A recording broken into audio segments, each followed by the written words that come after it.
જય માતાજી મિત્રો, તો ફરી એકવાર આવી ગયા છીએ તમારી સામે એક નવા મજેદાર વિડીયો સાથે। તો આજે અમે તમને દર્શન કરાવવાના છીએ રાંદલ માતાજીનું ધામ દડવા।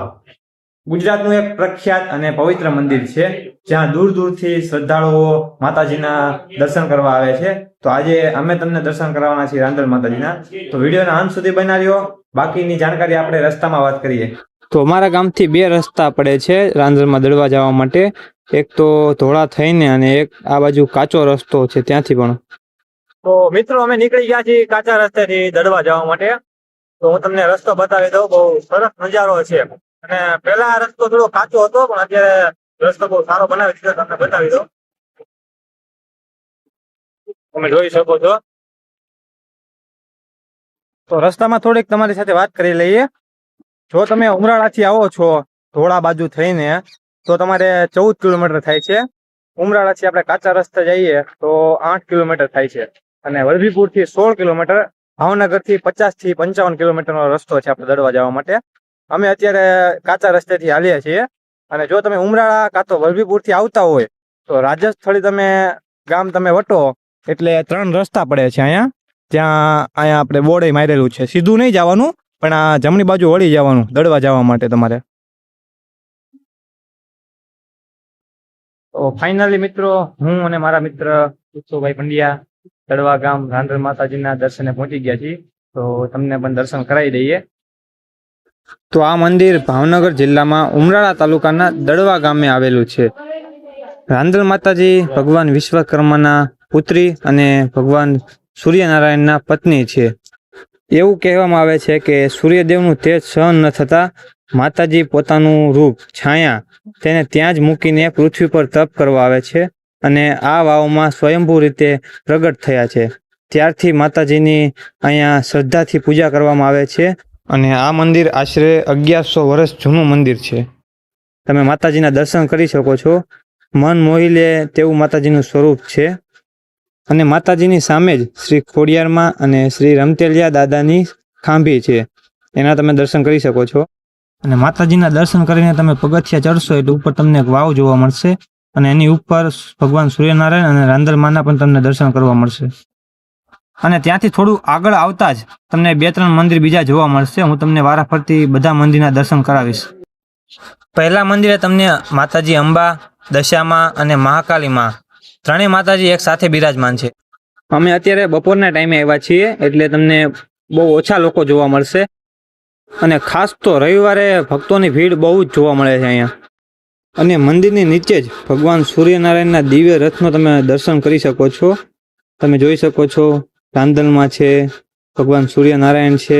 અને અહીંયા એવું કહેવામાં આવે છે કે ભગવાન સૂર્યનારાયણને એક ધોતી અને શ્રીફળ તમે ચડાવો અને તમારી બધી મનોકામના ભગવાન સૂર્યનારાયણ પૂરી કરે છે।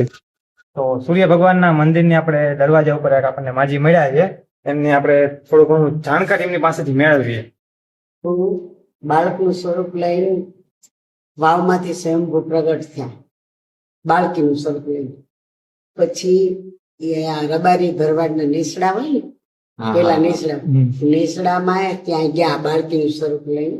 તો કોઈને એમ થયું કે આ છોકરી ભૂલી પડી ગઈ છે। પછી ત્યાં નેસડામાં ગયા એટલે શક્તિ વૃત્તિ છે તરત બતાવવા મળી, બધું સારામાં થવા મળ્યા। એક બાજી આંધળાતા દેખતા થઈ ગયા, મૂંગાતા બોલતા થઈ ગયા। પછી માતાજીએ એનું બાળપણ નેસડામાં વિતાવ્યું। પછી માતાજીએ કીધું કે હવે મારી પ્રૌઢ ઉંમર વધી ગઈ છે, યુવાન થઈ ગયા માતાજી। પછી એને કીધું હવે મને આ લોકો બધાને ખબર પડી ગઈ છે કોઈ શક્તિ, દેવી શક્તિ છે, એટલે પછી સ્વયંભૂ વાવમાં આવીને અને માતાજી ગોગ છે ને એમાં પોતે સમાઈ છે। આ એની કહાની। બરાબર। સૂર્ય ભગવાનનું શું રહસ્ય છે? સૂર્યનારાયણ જયારે માતાજી વનમાં ગયા હતા તપ કરવા, ત્યારે સૂર્યનારાયણ પોતે રથમાં એને તેડવા ગયા। પછી સજ્ઞાન છાયા બે સ્વરૂપ ત્યાં એના પ્રગટ થયા। પછી સૂર્યનારાયણ બાપા એને રથમાં બેસાડીને લાવ્યા। આપણે ગઈ છીએ આકાશમાંથી ઉતર્યા ભોળે ભવનમાં, ત્યાં તમે શ્રીફળ અને ધોતી ચડાવો એટલે તમારી કોઈ પણ મનોકામના હોય પૂર્ણ થાય। તો માજી આપણને ઘણી બધી આમ સારી જાણકારી આપી, એ બદલ માજીનો આભાર। અને આપણે માજીના આશીર્વાદ લઈ લીધા, હવે તમને બીજું બધું શનિદેવના મંદિરના દર્શન કરાવું। તો આ છે શનિદેવ મહારાજનું મંદિર, જે રાંદલ માતાજીના મંદિરની બાજુમાં જ છે. શનિદેવ મહારાજને તેલ, સિક્કા, કાળા તલ અને કાળા કપડાં ચડાવવામાં આવે છે. રાંદલ માતાજી અને તેમની છાયા બંનેના થઈને ટોટલ 7 પુત્રો હતા. વૈવસ્વત મનુ, યમરાજ, 2 અશ્વિની કુમાર અને યમુનાજી, આ રાંદલ માના ટોટલ 5 પુત્ર. અને શનિદેવ અને તાપી એ એમની છાયાના પુત્ર. અને સામે રવિ રાંદલ માતાજીનું મંદિર છે, એમના પર તમને દર્શન કરાવી દઈએ. કોઈ દંપતીને સંતાન નથી તો એ રાંદલ માતાજીને સાચા દિલથી પ્રાર્થના કરે છે અને માતાજી રાંદલની દયાથી એમના ઘરે સંતાન પ્રાપ્તિનું સુખ પ્રાપ્ત થાય છે. ઘણા લોકો માતાજી રાંદલને માનતા માને છે કે અમારા ઘરે સંતાન પ્રાપ્તિનું સુખ થાય તો એક તરાજુમાં બાળક અને એના વજન પ્રમાણે સામેના તરાજુમાં સાકર, ગોળ, પેંડા કાં તો ખજૂરથી જોખવામાં આવે છે. તો સામે છે રાંદલ માતાજીના 108 લોટાની સ્થાપના, જેના દર્શન હું તમને કરાવીશ. અને આ છે મંદિરના મુખ્ય પૂજારી મહંત શ્રી દિનેશગીરી બાપુ, જેમની હાજરી અત્યારે નથી એટલે એમના પુત્ર બધું સંચાલન સંભાળે છે. અને આપણે માતાજીની પ્રસાદી લઈ લીધી અને હવે આપણે જાશું માતાજીના 108 લોટાના દર્શન કરવા.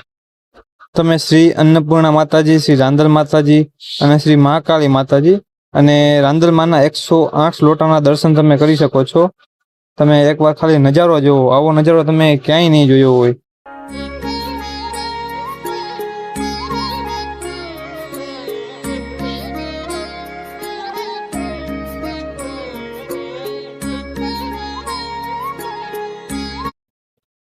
જે લોકો બહારથી આવ્યા હોય એમને રાતે રહેવા નાવા ધોવાની સુવિધા પણ અહીંયા મળી જશે. અને રવિ રાંદલ માતાજીના મંદિરની નીચે જ ભોળાનાથનું એક સરસ મજાનું શિવલિંગ છે, તમને દર્શન કરાવી દઈએ. હું ઘણીવાર રાંદલ માતાજીના દર્શને આવ્યો છું, પણ મારું ધ્યાન ક્યારેય શિવલિંગ ઉપર નથી ગયું, કેમ કે ખબર જ નહોતી કે અહીંયા શિવલિંગ મહાદેવનું મંદિર પણ છે. એમ મારી જેમ ઘણા લોકોને ધ્યાનમાં નથી આવ્યું, તે લોકો પણ દર્શન કરી શકે છે. અને તમે હવે ગમે ત્યારે જાઓ તો એકવાર ભોળાનાથના દર્શન કરવા તો અવશ્ય જઈજો. અને તમે જોઈ શકો છો નંદી મહારાજ છે, આ બાજુ હનુમાનજી મહારાજ છે, સામેની સાઈડે ગણપતિ દાદા છે, અને દિવાલ પર 12 જ્યોતિર્લિંગના નામ છે ફોટો સાથે, એ પણ તમે જોઈ શકો છો. મલ્લિકાર્જુન, નાગેશ્વર, વિશ્વનાથ, ત્રંબકેશ્વર, રામેશ્વર, કેદારનાથ છે, હજી 2-3 બાકી છે, કુષ્મેશ્વર છે, ભીમાશંકર છે, ઓમકાલેશ્વર છે. અંદરના તો મેં લગભગ બધા જ મંદિરના દર્શન તમને કરાવી દીધા. અને બહારની બાજુ પણ તમે જોઈ શકો છો માતાજીની ચુંદડીઓ છે, પ્રસાદી રાખે છે. અને આ બધા સ્ટોલ તમને છેક રોડ સુધી જોવા મળશે. ઘણી જગ્યાએ બધા અલગ અલગ નાના છોકરાના રમકડા પણ તમે જોઈ શકો છો, રમકડાને એવું બધું રાખે છે. અને સાથે સાથે આપણે થોડીક ખરીદી કરી લીધી. આપણી એક્ટિવા માટે ચાવીનું એક કિચન લઈ લીધું, હથોડો. ઉનાળો બહુ છે અને ગરમી એવી લાગે છે ને કે આખું ગળું બેયનું મોઢું સુકાઈ ગયું, એટલે અમે લીંબુ સોડા પીવા આવી ગયા. અને દુકાને આવ્યા તો તમે જોઈ શકો છો બહાર જ અમારી માટે કુલર રાખવામાં આવેલું છે. અને પવન એટલે આમ જે આપણને ગરમી આખી લાગતી ને આખી બધી હવે મજા આવી ગઈ ઘડીક. તો મિત્રો આપણે રાંદલમાના દર્શન કરીને ઘરે આવી ગયા છીએ. અને તમને રાંદલમાના દર્શન કરીને કેવો અનુભવ થયો કોમેન્ટમાં જરૂરથી જણાવજો. વિડીયો જો તમને ગમ્યો હોય તો વિડીયોને લાઇક કરો. આવા જ વિડીયો જોવા માટે અમારી ચેનલ કાઠિયાવાડી મેન્સને સબસ્ક્રાઇબ કરો. જો મારાથી કાંઈ વિડીયોમાં ભૂલ થઈ હોય, તમને વિડીયો કેવો લાગ્યો અને હવે આવનારો વિડીયો શેના ઉપર બનાવવામાં આવે કોમેન્ટમાં જરૂરથી જણાવજો. ત્યાં સુધી જય માતાજી, મળીએ આવનાર મજેદાર વિડીયોમાં.